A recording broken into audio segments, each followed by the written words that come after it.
कृष्णाय वासुदेवाय हरये परमात्मने प्रणतः क्लेशनाशाय गोविंदाय नमो नमः। कृष्णाय वासुदेवाय देवकी नंदनाय च नंद गोप कुमाराय गोविंदाय नमो नमः। प्यारे गुरुमुखो जय सच्चिदानंद। थोड़ा तेज बोलो, जय सच्चिदानंद। आज का हमारा विषय है सेवक धर्म। सेवक का क्या अर्थ है? सेवक वह जो निस्वार्थ भाव से सेवा करे, बिना घमंड, बिना अपेक्षा, केवल समर्पण के साथ। आज हम सबको ये समझना होगा कि प्रत्येक मानव सेवक है। दुनिया में जितने भी प्राणी हैं, कोई भी ऐसा नहीं जो सेवा ना कर रहा। स्वामी केवल परमात्मा, चाहे हिंदू हो, मुसलमान हो, पारसी हो, कोई भी हो, सब सेवा। एक धर्म है जो सब निभा रहे हैं, सेवा कर रहे हैं।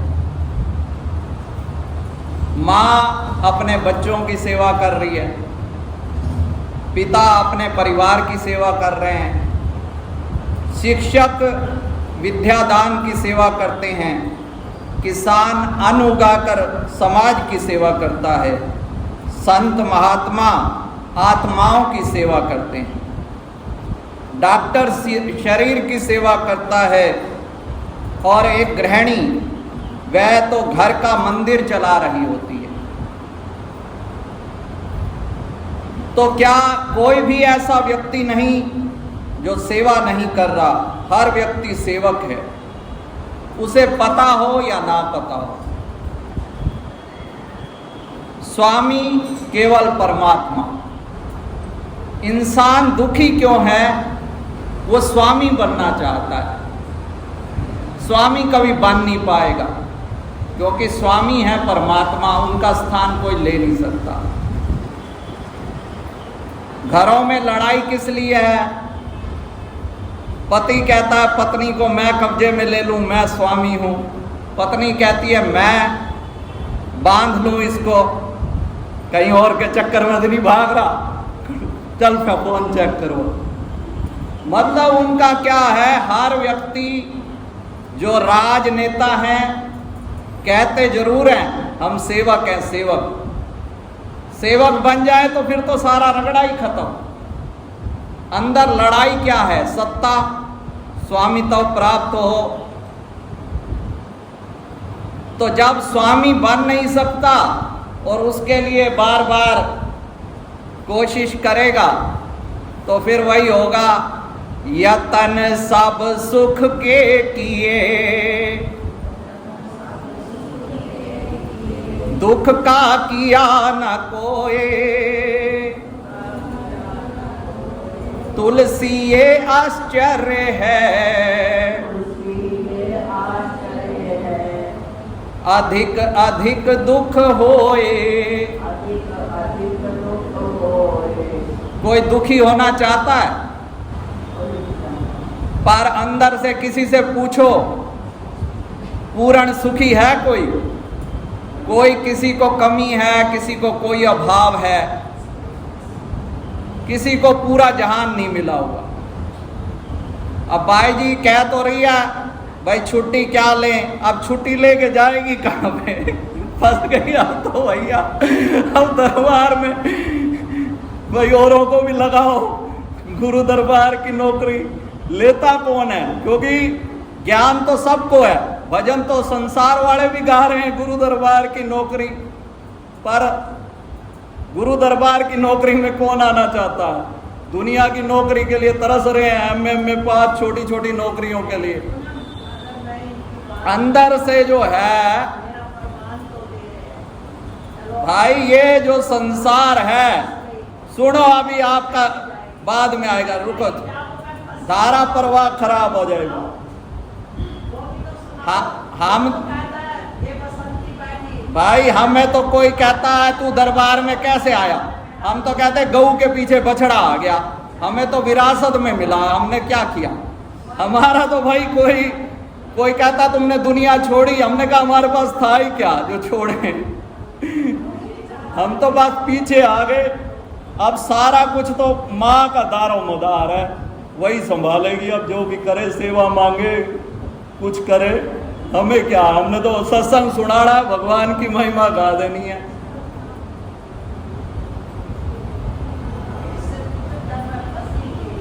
जब सुनो,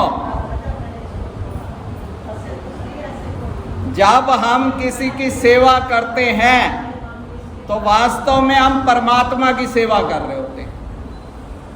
हम ये सोचते हैं कि संत महापुरुषों की हम सेवा करते हैं, बल्कि संत महापुरुष हमारी सेवा कर रहे होते हैं। जैसे किसी के ऊपर, हमारे स्वामी जी महाराज जी के वचन है, अपना संगत में किसी के ऊपर कोई कष्ट आना हो तो वो सेवा रूपी लक्ष्मण रेखा खींच देते हैं। मान लो श्री राम सीता भगवान ये ग्रस्त का प्रतीक और लक्ष्मण जी साधु सन्यासी, अब उन्होंने लक्ष्मण रेखा खींच दी। जब तक सेवा के किले में रहता है जीव तो उसका जो है नुकसान नहीं होता, बाहरी नुकसान भी नहीं होता। जो सेवा हम गुरु दरबार में लगाते हैं, स्वामी जी महाराज जी हमारे वचन फरमाते थे, वही वचन मैंने पूनम बहन जी के लड़के को कहा। एक बारी यहाँ आए तो दीपांशु को कहा, भाई स्वामी जी कहते थे जैसे किसी घर ने 5,000 सेवा करनी एक घर से, तो उसमें सारी टोटल एक के नाम ना करो, 5,000 ही करने हैं। अपना एक बेटा उसके नाम 1,000, उसके एक, उनका फिर क्या है, खाता खुल जाएगा दरबार में, उनकी रुचि बढ़ेगी दरबार में। जहाँ हमारा धन जाता है वहाँ मन जाता है। और अगर गुरु दरबार में परमार्थ में सेवा नहीं लगाओगे, धन तो नश्वर है, चोर ले जाएगा, छापा पड़ गया तो कोई 2 नंबर की कमाई हो तो इनकम टैक्स वाले ले जाएंगे। तो उस धन को सतगुरु क्या है, भक्ति बना देते हैं। माया 2 प्रकार की, 2 चलावे राह, एक ले जावे बैकुंठ को, एक नरक ले जा। जो परमार्थ में सेवा की जाएगी वो भक्ति का रूप बन जाएगी, और इधर उधर जो नरक का ही काम है, भाई जो कष्ट आने हों वो सतगुरु के चरणों में सेवा लग जाए। भाई जी को डॉक्टरों ने रसोली बता दी ऑपरेशन करवाना, तो एक संजय कालरा वगैरह बैठे थे, वो कह रहे कोई मेडिक्लेम है। भाई जी ने कहा नहीं। मैंने कहा अभी हो जाएगा। वो कहने लगे ऐसे थोड़ा होता है जब बीमार हो जाओ। मैंने कहा एक हमारी कंपनी है SAT, वहाँ भी हो जाएगा। और यहाँ गुरुमाई के चरणों में है तो सब उनकी है, 21,000 रखे, और डॉक्टर ही हैरान, कहाँ गई रसोली, कहाँ गई अगली बार, सारा कुछ पता ही साहब। धर्मराज अब क्या करेगा जब फाटा सगला लेखा। बस हमारे विश्वास में कमी है। अब कोई कहता है जी मीरा की रक्षा के लिए आ गए, द्रौपदी की रक्षा के लिए आ गए, तो आज कोई भगवान बूढ़े नहीं हो गए। वो हमारी पुकार नहीं है, हमारी पुकार अपने बच्चों को है जी, उनके भविष्य के लिए। उनका भविष्य भी परमात्मा सुधारेगा, तुम क्या सुधार सकते हो? तुम अपना भविष्य तो सुधारो। फिर ये दीपांशु ने स्वयं कहा मैंने नहीं सिखाया, अभी तो नया है। एक बारी कहता है जब मैं सेवा करता हूं यहाँ मुझे अधिक से अधिक मुनाफा होता है।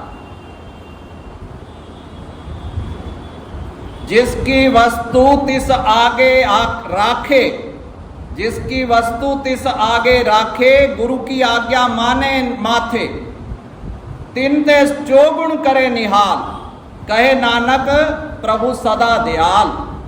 कि कोई ऐसा बिजनेस है जहां 1 रुपया दो, 4 रुपए 4 गुना। और कबीर साहब जी ने तो उससे भी ज्यादा कहा, गुरु की अद्भुत है प्रभुताई, मिले सहस्त्र गुना हो आई। पर पहले बीज स्वयं बोना पड़ेगा। खेत में पहले दाने डालने पड़ते हैं, बीज। ऐसे नहीं कि वहां तैयार होके खड़ा हो जाए।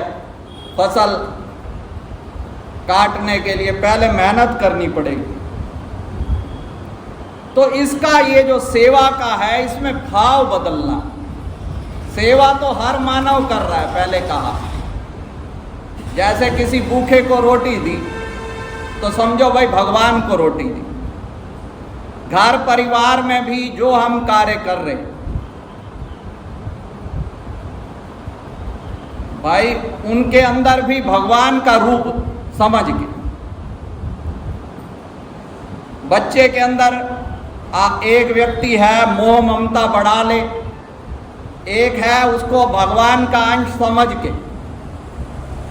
भाई ये भी नंदलाल खेल रहा। ये नहीं है कि आनंदपुर में रह गए या साधु चोला डाल लिया तभी उद्धार होगा। भक्ति आदमी कहीं कर सकता है। कबीर साहब, रविदास, ये सब गृहस्थी थे, सब काम अपना करते थे, पर हृदय जो था उनका वो प्रभु को अर्पित था, समर्पित था।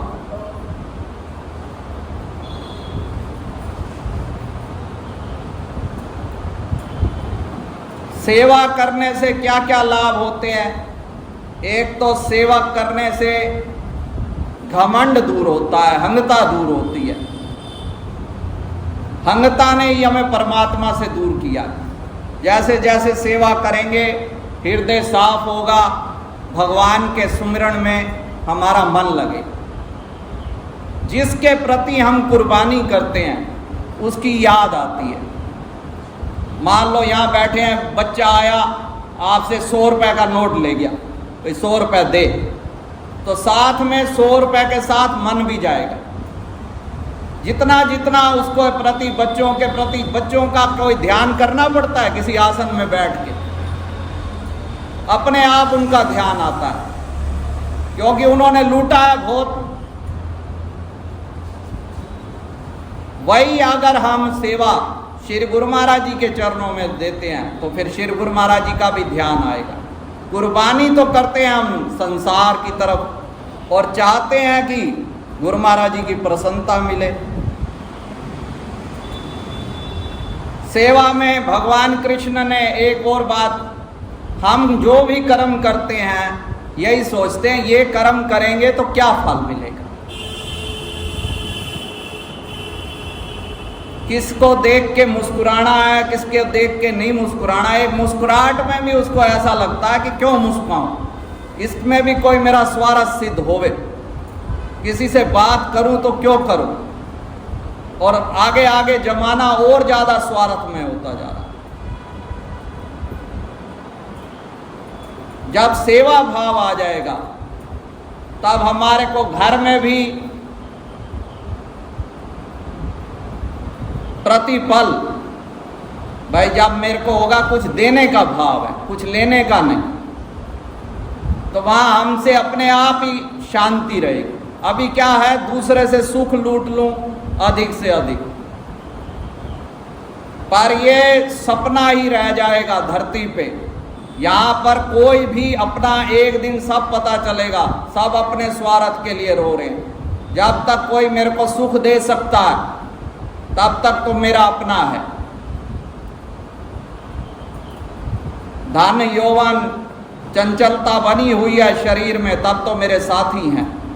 जरा अभी शरीर ने काम करना छोड़ा, चल भाई तू कौन हम कौन, फिर ये अपने आप तभी निर्मोही हो जाएंगे। निर्मोही तो होते हैं पर गलत ढंग से होते हैं। ध्यान और भक्ति, सेवा और भक्ति एक ही रूप है। बस सेवा का जब भाव बदल गया तब सतगुरु जो हैं वो हर क्षण सेवक की संभाल करते हैं। हमें पता हो या ना हो, सतगुरु हमारी, जैसे माँ को बेटे की सेवा करके खुशी होती है, ऐसे सतगुरु को हमारी सेवा वो कर रहे हैं, हम क्या करेंगे। एक बार एक संत जी अपने सेवादार के साथ, भगत के साथ यात्रा कर रहे थे पैदल। उन दिनों सवारियां तो होती नहीं थी, जंगल में का रास्ता था। तो संध्या हो गई। संतों ने कहा भाई अब रात्रि यहीं जंगल में निवास करते हैं। तो 2-2 घंटे एक बंदा सोएगा, एक पहरा देगा। संत जी विश्राम कर रहे थे, 2 घंटे हो गए। शिष्य ने कहा मेरा फर्ज नहीं है कि भाई सतगुरु को उठाऊं, वो अपना बैठा रहा पहरे पे। पर सतगुरु उठे, भाई तेरा भी शरीर है, तू भी सो जा, आराम कर। जब वो विश्राम करने लगा शिष्य, तो स्वामी जी देखते हैं एक सांप उसकी तरफ बढ़ रहा।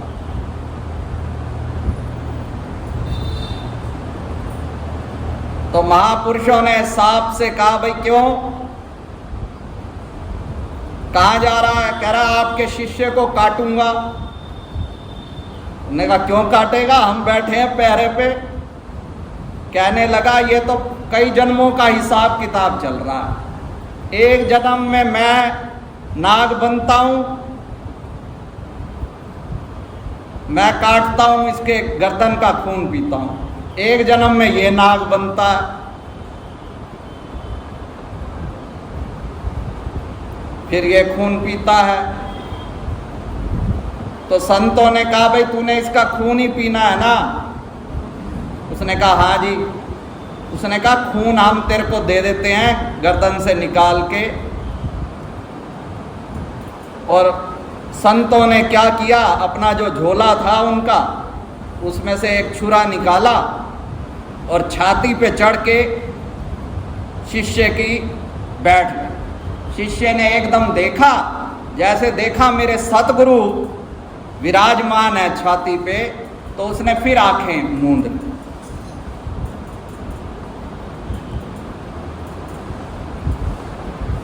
अब शिष्य का भी इतना विश्वास है, तभी तो सतगुरु हमेशा साथ हैं। उन्होंने एक बर्तन में अपना खून, जो उसका रक्त था, नाग देवता के आगे रखा, वो खून पी के चला गया। संतों ने पट्टी बांध दी।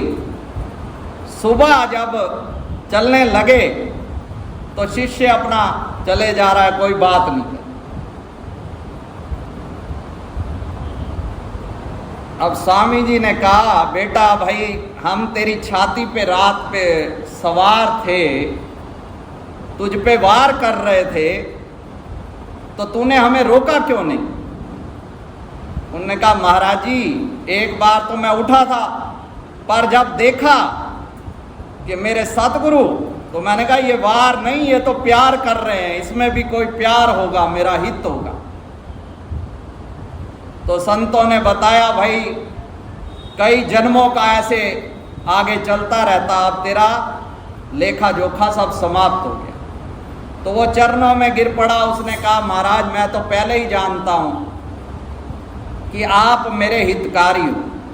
ऐसे कई बार हमें लगता है, बाहरी रूप से तो हमें लगता है कि संत महापुरुष हमसे सेवा ले रहे हैं, पर वो हमारी सेवा कर रहे हैं, हमारा कैसे रक्षा कर रहे हैं, कैसे हमें 84 के बंधनों से मुक्त कर रहे हैं। तो सेवा और सुमिरन, श्री परमहंस वाणी है कि सेवा और सुमिरन ये दो बड़े महत्वपूर्ण। अभी पीछे एक बहन जी ने पूछा मेरे से, बड़ा दिमाग घुमाने वाला प्रश्न था कि भाई अगर सेवा या शुभ कर्म से ही निस्तारा होना है तो फिर नाम जपने की क्या जरूरत है?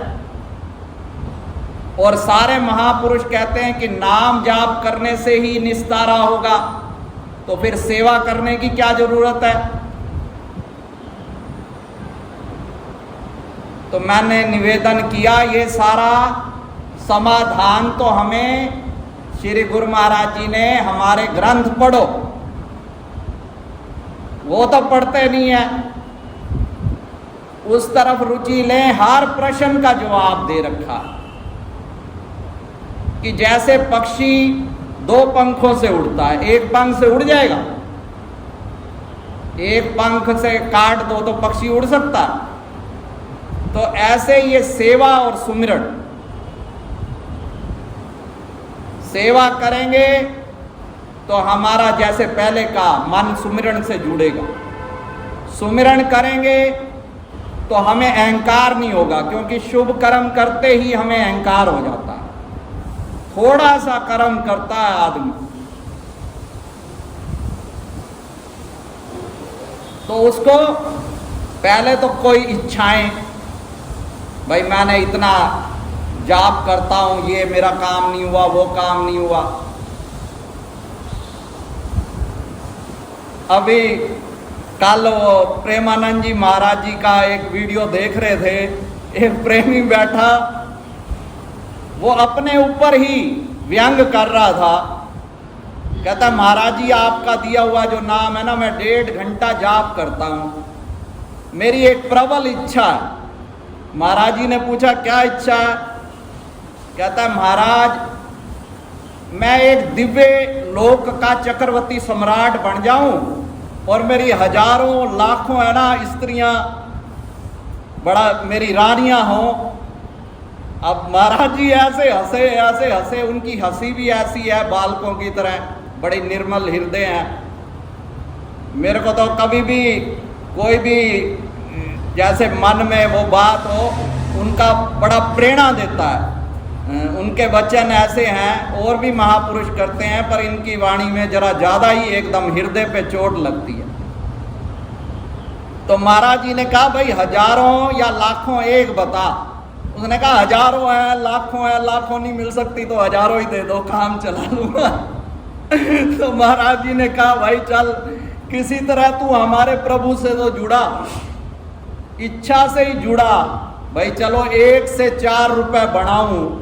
वैसे ये सौदा सही नहीं है, ये सौदा तो इतना है कि कोई राजा प्रसन्न हो जाए और कोई बीड़ी पीने वाला हो, राजा कहे मांग कुछ, उसने कहा मुझे 4 बीड़ियां दे दो, तो हम उसको मूर्ख कहेंगे।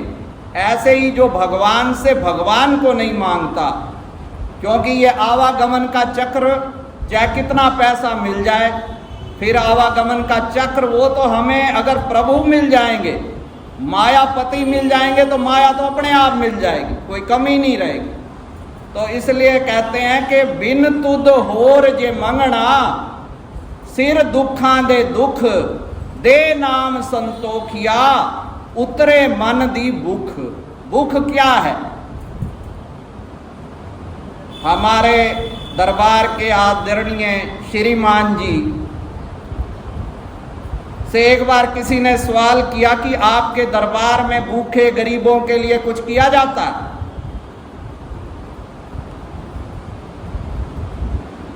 तो श्रीमान जी ने कहा देखो प्रकट रूप से तो हमारा ऐसा कुछ नहीं किया जाता, पर जो जड़ है भूख है, क्योंकि भूखे को रोटी खिलाओ कल फिर वो भूखा।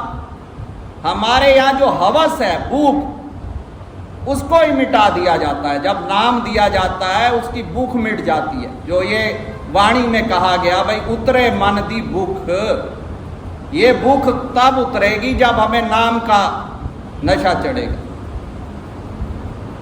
चाहा गई चिंता मिटी मनवा बेपरवाह, जिसको कुछ नहीं चाहिए सोई शहंशाह।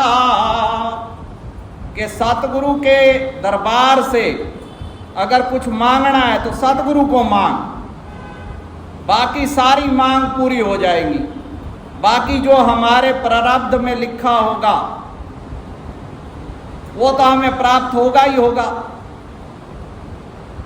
एक बार हमारे एक बुजुर्ग महात्मा जी थे, श्री आनंदपुर में बैठे हुए थे। मैं अक्सर बुजुर्ग महात्माओं के साथ बैठता था। भाई आनंदपुर की बातें, जंगल थे, ये थे। मेरे को सारे ये कहते थे तू भी कोई बुढ़ा है। और जो दूसरे युवा संत थे, तो एक दिल्ली से भगत जी आए, उनके साथ उनका बेटा था। भाई ये डिग्री ली है इसने, एमए किया है, पीएचडी की, बड़ी डिग्री ली। महाराज जी कृपा करो इसकी नौकरी लग जाए।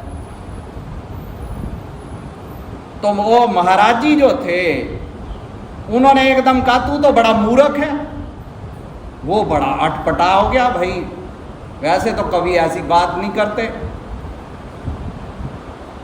कहते तुम इतनी डिग्रियां लेके नौकर बनना चाहते हो? अरे हम तो भाई मालिक बनाते हैं, मालिक। इतनी डिग्रियां लेके फिर तुम नौकरी के मंगते ही भिख मंगे ही बने रहोगे। तो सतगुरु के दरबार में तो ईश्वर को मांगो, अगर मांगना ही है, उससे हमारी सारी मांग पूरी हो जाएगी। और जो हमारा जीवन का लक्ष्य है, यहाँ पर हम आए केवल खाने पीने सोने के लिए, यही मनोरंजन के लिए नहीं आए। असली काम क्या है? फरमाते हैं भजन तेरे दी सिख ऐसानू विच संसार ले आई, नहीं ते इत्थे आण दी सानू कैसी लोड़ नाई। कि भजन की लगन है, भजन करने के लिए हवाए बंदगी आवर्द गर वजूद मरा, वगरना जोग चुनी आमंदन नबूद मरा। कि ये तेरी बंदगी है, ये केवल मानव चोले में की जा सकती है, बाकी कोई काम नहीं किया जा सकता। तो फिर दो पंख हैं, सेवा सुमिरन, सेवा सुमिरन, सेवा सुमिरन।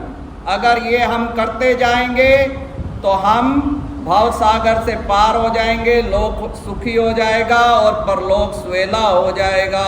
श्री परमहंस शरणम गच्छामि, श्री परमहंस शरणम गच्छामि, श्री परमहंस शरणम गच्छामि।